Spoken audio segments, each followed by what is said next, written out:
I have almost 30 years of experience as a financial consultant. I am an economist. For many years, people, clients, friends, family, asked me about their financial decisions. I've tried my best.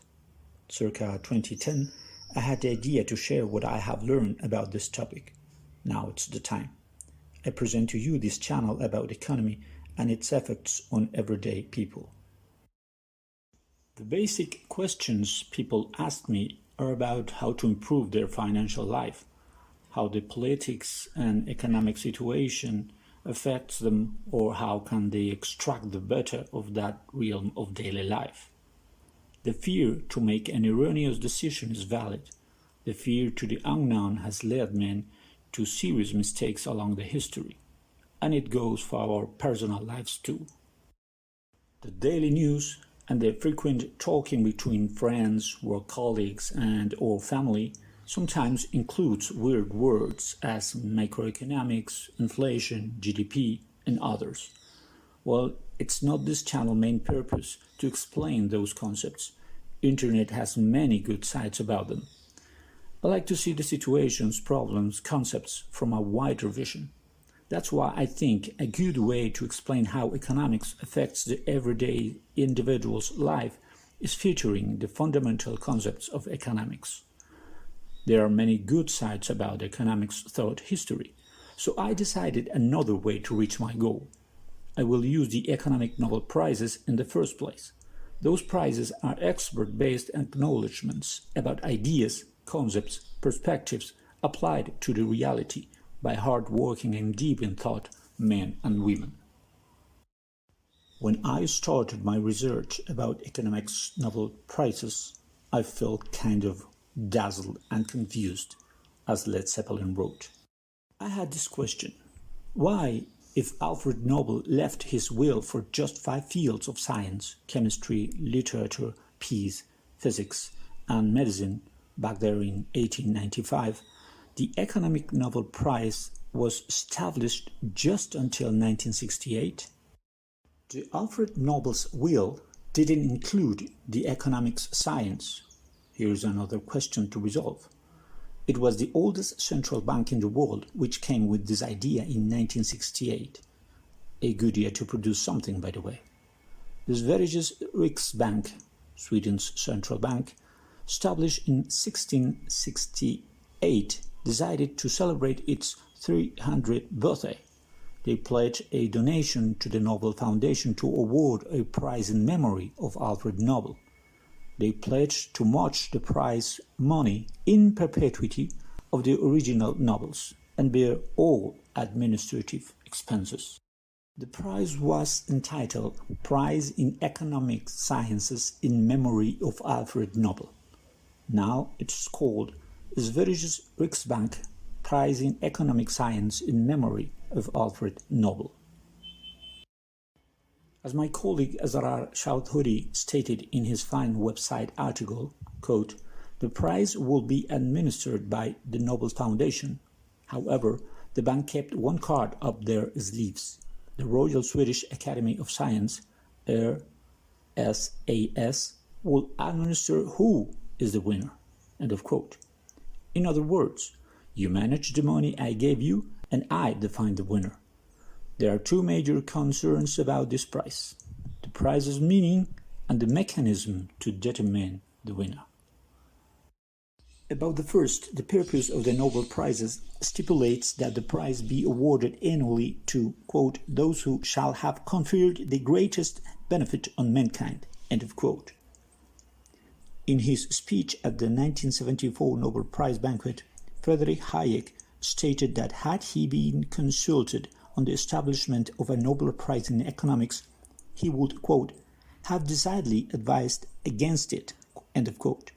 Primarily because, quote, "the Nobel Prize confers on an individual an authority which in economics no man ought to possess.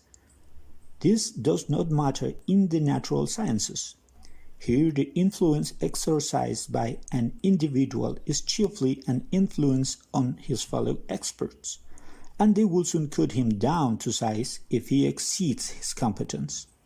But the influence of the economist that mainly matters is an influence over laymen, politicians, journalists, civil servants, and the public generally. End of quote. Economics is often called a science, and it could be considered too as a form of social art. At least, that's a thought frame I elaborated since I was learning the very first insights about this area of knowledge. But how do you determine a greatest benefit on mankind in economics? Well, I have decided to explore the answers to this question. Firstly, I will review all the economics Nobel Prizes granted until 2022. Secondly, I will elaborate some thoughts about the science issue in economics. Finally, I will explore some weird, rare, unorthodox, and funny moments of economists along the path of history. This final part maybe is not linked with the first two parts, but blame it on my autistic and non-orthodox way of thinking. About the second, it's an issue not exempt of criticism and debate. Critics cite the apparent snub of Joan Robinson as evidence of the committee's bias towards mainstream economics, though heterodox economists like Friedrich Hayek, Austrian School, and Ronald Coase, associated with new institutional economics, have won. Choudhury cites, quote, Paul Samuelson, 1970, was the first person from the USA to win the prize. His PhD supervisor, Vasily Leontiev, 1973, also won the prize. So did Samuelson's PhD students Lawrence Klein, 1980, and Robert Merton, 1997. The University of Chicago boasts the highest number of laureates. Until now, of the 86 laureates in economics, 31 have Chicago as their alma mater over serving at Chicago at the time of the prize declaration. Nationality or citizenship-wise, 55 out of those 86 laureates have been from the USA. The dominant ideology of the Nobel Prize in Economics is the mainstream neoclassical school. This school has championed the free market mainly through the Chicago School, spearheaded by Milton Friedman, 1976. If ever there was a selection bias, this is where it lies. Very few economists outside the mainstream have won a prize. Joan Robinson, Paul Sweezy, John Kenneth Galbraith, and Piero Zraffa rank among the best of the 20th century, but weren't mainstream and can't win the prize now since they have left the material world. It is something to consider with profound analysis, but this is not the place yet to do so. It's the mechanism of nominees election the real issue here. There is a group of nominators called qualified nominators. I have posted a pictograph around the nomination process for economic science laureates. Decision as to the selection shall be taken each year before the end of the month of September. I found this entire endeavor very interesting. I think there is no need to proclaim fasting and lamenting because a certain group of dedicated economists analyze and define the major contribution of a colleague in this field of knowledge as if it were a Nobel Prize, because the economics Nobel Prize, it is not a Nobel Prize. It's not me who says that. It's the very own Nobel Prize organization in its webpage.